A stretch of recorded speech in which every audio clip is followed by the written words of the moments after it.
এই যে তোমাকে বাজার থেকে যা যা আনতে বলেছি সব মনে আছে তো?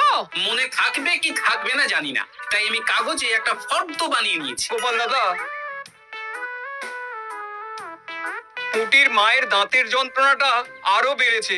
কাল সারা রাত যন্ত্রণায় ছটফট করেছে। আমাদের বৈদ্যমশাই দাঁতের শল্য চিকিৎসা শিখতেই বাইরে গেছেন, আজকের মধ্যেই আশা করি চলে আসবেন। কিন্তু ও যে আর পারছে না। শোনো, তুমি একটা তুলোর মধ্যে লবঙ্গ তেল দিয়ে পুটির মায়ের যে দাঁতে ব্যথা হচ্ছে তার গোড়ায় রাখো। বৈদ্যমশাই এলে আমি তোমাদের বাড়িতে যেতে বলছি। আচ্ছা গোপাল দাদা। যাই, বাজার থেকে চটপট ঘুরে আসি, এরপর আবার রাজসভায় যেতে হবে।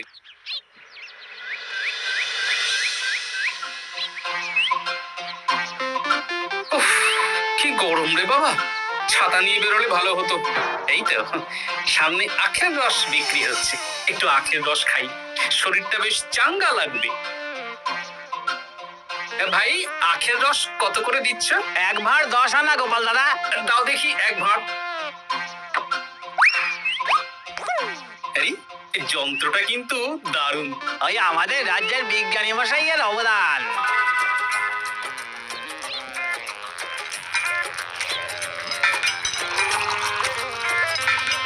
এই নাও গোপাল দাদা।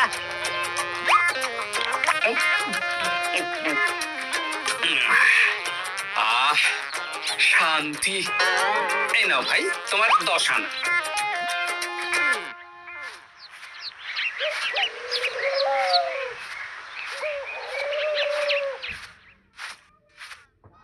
কি রাজবৈদ্য, এই ফিরছো নাকি? হ্যাঁ, এতদিন আমি দাঁতের চিকিৎসার ব্যাপারে তেমন কিছুই জানতাম না। এবার সব শিখে এসেছি। ভালোই করেছো, তুমি একেবারে প্রথম রোগীকে দেখে তারপর রাজসভায় এসো। প্রথম রোগী? পুটির মা গো, কালকে সারা রাত যন্ত্রণায় ঘুমোতে পারেনি। আরে আর বলো না, কদিন আগেই পুটির মাকে নিয়ে পুটির বাবা আমাদের বাড়িতে এসেছিল। দেখলাম ওই বাড়ির দাঁতে বিস্তর সমস্যা। সেই জন্যে দাঁতের শল্য চিকিৎসা শিখতে চলে গেলে? ঠিক তাই, আমি ব্যথা কমার পথ্য দিয়ে এসেছিলাম। দেখি এবার দাঁতটা তুলেই দিতে হবে। তাহলে তুমিও পুটিদের বাড়িতে যাও, আমি বাড়িতে থলে রেখে আসছি।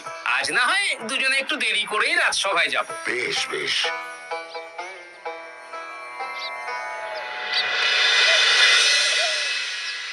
দেখুন মহারাজ, দেখুন আজকে রাজবৈদ্য আসেনি, আর ওদিকে গোপালও ডুব দিয়েছে। এই আনন্দে আমাদেরও ছুটি দিয়ে দিন মহারাজ। কি আনন্দে? এই গরমে বাড়ি বসে একটু আমপানার শরবত খাবো আর ঘুমবো। রাজ্যের সেনাপতি যদি বিশ্রামের কথা বলি, তাহলে আমার আর কিছুই বলার নেই।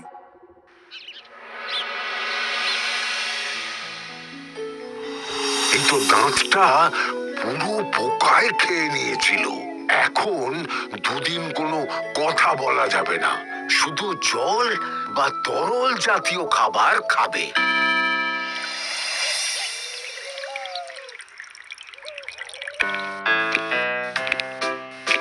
ওই তো, গোপাল আর রাজবৈদ্য দুজনে একসাথে রাজসভায় ঢুকছে।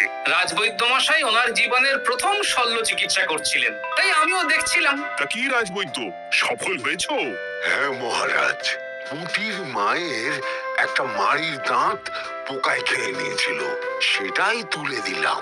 ভালোই হলো, আমাদের রাজ্যে কোনো দাঁত তোলার বৈদ্য বা চিকিৎসক ছিল না। এখন তুমি সাধারণ রোগ ব্যাধি নিরাময়ের সাথে সাথে দাঁতের চিকিৎসাও করবে। কিন্তু মহারাজ, একটা যে সমস্যা আছে। আবার কি সমস্যা? আমি যে দাঁতের শল্য চিকিৎসা করি, এটা তো আর রাজ্যবাসী জানে না। তাই কতজন আর আমার কাছে আসবে সে নিয়ে আমার সন্দেহ আছে। মানে তুমি চাইছো যাতে তোমার কাছে বেশ কিছু রোগী তাড়াতাড়ি আসুক, যাতে তুমি অনুশীলনও করতে পারো, তাই তো? একদম ঠিক ধরেছেন মহারাজ। কাজ না করলে হাত পাকাবো কি করে? তাহলে ঘেরা পিটিয়ে বলে দিলেই তো হয়। এতে তেমন ভালো কাজ হবে বলে মনে হয় না। তা তুমি কি বলতে চাইছো গোপাল? প্রচার হবে, কিন্তু একটু অন্যভাবে। কিভাবে? আজ বিকেলে আমি রাজবৈদ্যর হয়ে প্রচার করব, শুনে নেবেন। বেশ।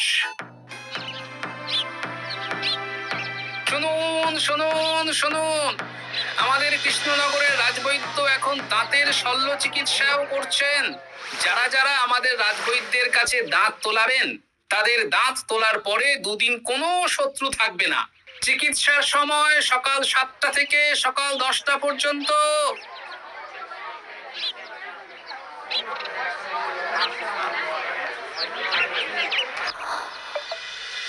এসব তুমি কি উল্টো পাল্টা কথা বলছো গোপাল? উল্টো পাল্টা না, আপনি দেখুন না আপনার বাড়িতে লোকজন আসে কিনা। আর কেউ যদি জিজ্ঞাসা করে যে এই রকম প্রচারের কারণটা কি, তাহলে বলবেন রাজসভায় আমার সাথে কথা বলতে আমি বুঝিয়ে দেব।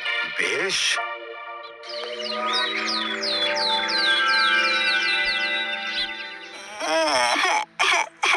তোকে বারবার বলি এত মিষ্টি গুড় কাঠি খাস না। কি করবো বাবা, কি ব্যথা।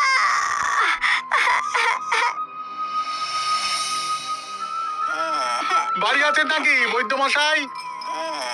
হ্যাঁ, আছি আছি। এই আমার ছেলেটার না দাঁতে খুব ব্যথা দুদিন ধরে। দেখছি। তা আপনাকে তো এই রাজ্যে আগে দেখিনি। আমি পাশের রাজ্য থেকে আসছি। শুনলাম আপনার কাছে দাঁতের শল্য চিকিৎসা করালে আগামী দুদিন কোনো শত্রু থাকবে না। ঠিকই শুনেছেন। বেশ, তাহলে বলুন কেন থাকবে না?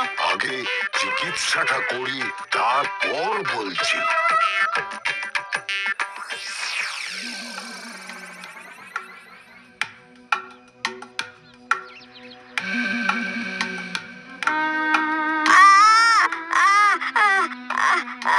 আর চিন্তা নেই, এখন দুদিন কোনো কথা বলা যাবে না। এবার তো বলুন আমার ছেলের আগামী দুদিন কোনো শত্রু থাকবে না কেন? আজকে রাজসভায় চলে আসুন, ওখানে গোপাল এই প্রশ্নের উত্তরটা দিয়ে দেবেন। তা বৈদ্য, তোমার কাছে আজকে কেউ এসেছে? সকাল সকাল দাঁত তুলে এলাম মহারাজ। বাবা, একদিনের প্রচারই এই ব্যাপার? মহারাজ, মহারাজ, বাইরে কয়েকজন অপেক্ষা করছে। তারা গোপাল দাদার থেকে কিছু জানতে চায়। তাদের ভিতরে আসতে বলো।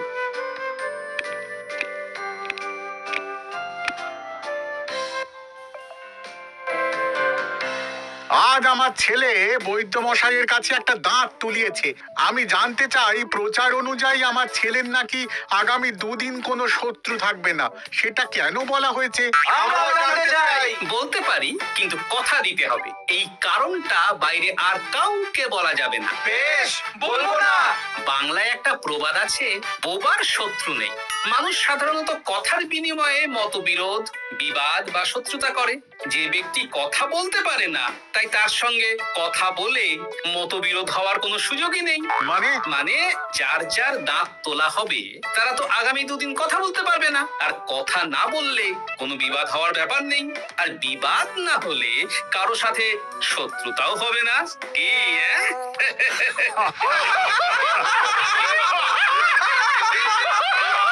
এই জন্যই তুমি হাসির রাজা গোপাল ভাঁড়। এ তোমার কথা শুনতে যাবে? একদিন না হয় প্রচারের চমকে এলো, এরপর কিভাবে আসবে শুনি? এরপর রাজবৈদ্যের সুনামেই লোকজন ছুটে ছুটে আসবে। বাহ বাহ বাহ, তোমার কত জ্ঞান! মহারাজ, এই কথা শুনে আমার মাথাতেও একটা বুদ্ধি এলো। অল্প পুঁজিতে শুধু প্রচারের জোরে এত রোজগার করব না, গোপাল হাঁ করে দেখবে। নিশ্চয়ই কোনো লোক ঠকানোর কথা ভাবছেন। মোটেই না। আচ্ছা, আগামী 3 দিন ব্যাপী মেলা হবে, সেখানেই তোমরা দুজনে তাহলে ব্যবসা করো। বেশ, করব। যে সবচেয়ে বেশি রোজগার করবে তাকে আমি 50 মোহর পুরস্কার দেব। কাজী, মেলার শেষে আমার প্রশংসায় পঞ্চমুখ হবেন সবাই, দেখে নেবে।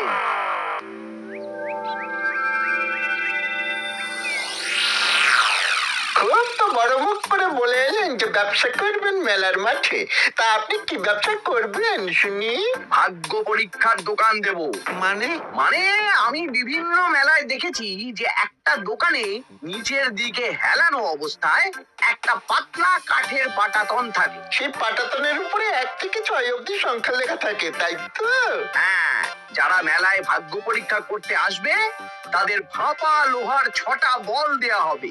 যদি ওই 6টা বলই 6 নম্বর লেখা খোপের মধ্যে ঢোকাতে পারে, তাহলে প্রথম পুরস্কার পাবে।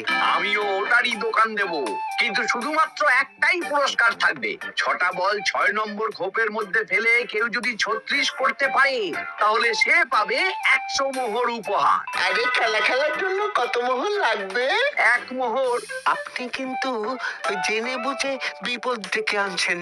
একজন কেউ ফেলে দিলেই আপনার হাত থেকে 100 মোহর ফসকে যাবে। আরে মেলার ভিড়ে যদি আপনি পুরস্কার না দেন তাহলে জনতার একটা মারও ফসকাবে না। আরে সেই জন্যই তো তোদের পোষা। তোদের মধ্যে যে কোনো একজন ওই কাঠের পাটাতনের নিচে লুকিয়ে থাকবি।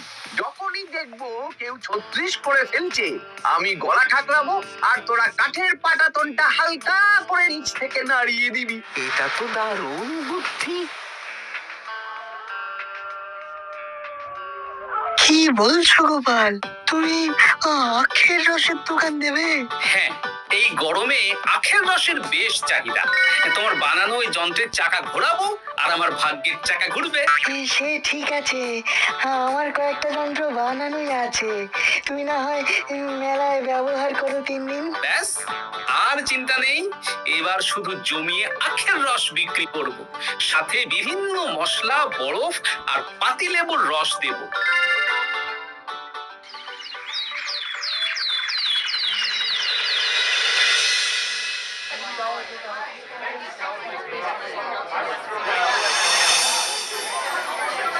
এই দোকানের পানীয় খেয়ে মন হবে বশ।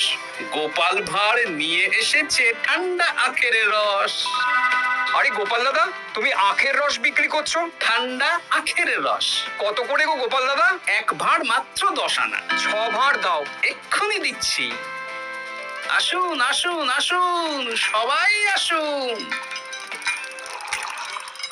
আসুন আসুন আসুন, এদিকে আসুন, এদিকে আসুন, ভাগ্য পরীক্ষা করুন।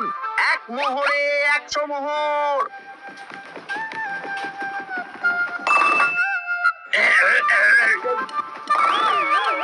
ভাগ্য পরীক্ষা করুন। মন্ত্রী মশাই বলেন কি 1 মোহরে 100?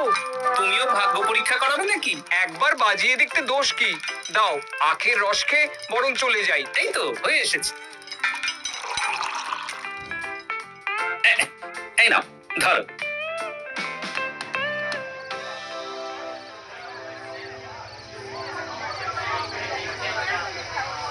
কি মন্ত্রী, ব্যবসা কেমন চলছে? ভালোই। আপনি একবার ভাগ্য পরীক্ষা করে দেখবেন নাকি মহারাজ? না না না, আমি এসবে নেই। জানি আপনার কাছে 100 মোহর নস্যি, তবুও 1 মোহরের বিনিময়ে চেষ্টা করে দেখুন না। আচ্ছা, এত করে বলছো যখন, দেখি। 1 মোহরে 6টা বল। বাবা বাবা বাবা, দেখুন মহারাজ চেষ্টা করে।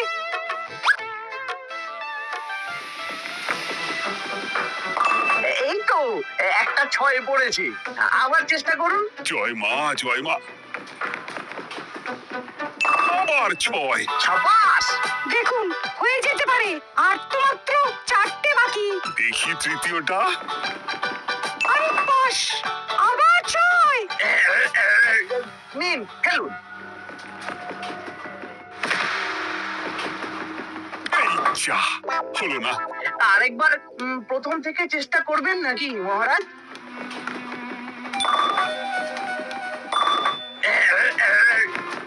না, এবারেও হলো না। 2 মোহর জলে। অন্য সব জায়গায় বাকি সংখ্যাতেও পুরস্কার থাকে, আপনার এখানে নেই কেন?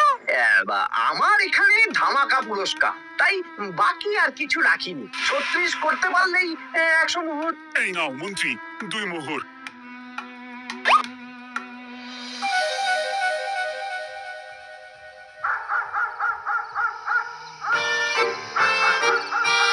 কি মন্ত্রী মশাই, আর তো মেলায় লোকজন নেই, বাড়ি যাবেন না? তুমি যাও না, আমি একটু পরে যাব। বেশ, আমি এগোলাম। গোপাল আর মন্ত্রী, তোমাদের কার কেমন রোজগার হয়েছে একদিনে? মহারাজ, কালকে আমার 7 মোহর 20 আনা রোজগার হয়েছে। আমার 70 মোহর, কিন্তু খরচ কিছুই হয়নি, কারণ কেউ 36 করতে পারেনি মহারাজ। বাহ, বাহ, বাহ। আমি তো বলেছিলাম আমি যখন ব্যবসা করব গোপাল আমার ধারে কাছে দাঁড়াতে পারবে না। বেশ, এখনো তো আজ আর কাল 2 দিন মেলার বাকি আছে। দুদিনেও আমার দুটো কানা করিও খরচ হবে না, শুধুই রোজগার। গোপাল যতই প্রচার করুক আর যতই ভালো আখের রস বানাক না কেন, আমার ব্যবসাকে টপকাতে পারবে না। ঠিক আছে, আজকে আমি একবার ভাগ্য পরীক্ষা করে দেখবো। আমার দোকানে সুস্বাগতম। নাও সেনাপতি, চেষ্টা করে দেখো। তিন বল, আমিও সেনাপতির খেল দেখতে এলাম। প্রথম বল, এই যে গড়িয়ে গড়িয়ে গড়িয়ে 6 নম্বর, সাব্বাস সেনাপতি। আবার 6, তৃতীয়, চতুর্থ, পঞ্চম, আরেকটা খেলতে হবে। নাও সেনাপতি। ষষ্ঠ বল, এই যা, হলো না। এটা কি হলো? আবার চেষ্টা করো তো সেনাপতি। হ্যাঁ, 3টে হয়ে গেছে, এবার 4 নম্বর। এই যা, 4 নম্বরে চলে গেল। দুধ চাই। ব্যাপারটা কি? মন্ত্রী মশাই গলা খুসখুস করার পরের বলটাই পরপর দুবার অন্য ঘরে পড়ল। নিশ্চয়ই কোনো রহস্য আছে। না, আজকে রাতে ব্যাপারটা দেখতে হবে। চলুন মন্ত্রী মশাই, পুরো মাঠ ফাঁকা, একা একা মশা মারবে নাকি? আমি পরে যাব, তুমি যাও তো। বেশ। ব্যাপারটা কি? আমাকে তো নজর রাখতে হচ্ছে। না, একটা গাছের পিছনে লুকিয়ে পড়ি, মন্ত্রী মশাই গেলে ওনার পিছু নেব। দেখুন মন্ত্রীমশাই, পরপর 2 দিন আমি পাটাতনের নিচে ছিলাম। আগামীকাল ঘরটাকে থাকতে বলুন। বেশ, তাই হবে। আর অত জোরে গলা ঠাঁকাবেন না, কেউ যদি সন্দেহ করে ব্যাপারটা বুঝে যায় মুশকিল হয়ে যাবে। আরে কেউ বুঝবে না, অনেক রাত হলো, চল চল চল চল চল। আচ্ছা, এই ব্যাপার। তাই ভাবি 2 দিন ধরে একটাও কেউ পারলো না কেন? কাল আমিও মজা দেখাবো।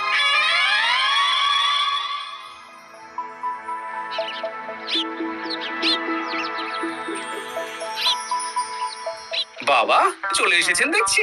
এত চাহিদা না আমার এই ভাগ্য পরীক্ষার, তাই আগে আগে চলে এসেছি। মন্ত্রীমশাই, আপনাকে মহারাজ এক্ষুনি ডাকছেন। এখন কেন? সে তো জানি না, চলুন।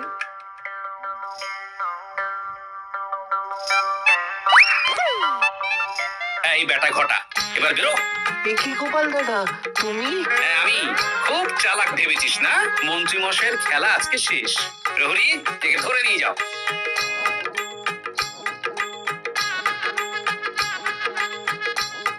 বিজ্ঞানী, তুমি তোমার চুম্বক নিয়ে এসেছো তো? হ্যাঁ, এবার 6 নম্বরের নিচে একটা টান টান করে সমান রেখা টানতে হবে, আগা থেকে গোড়া অবধি।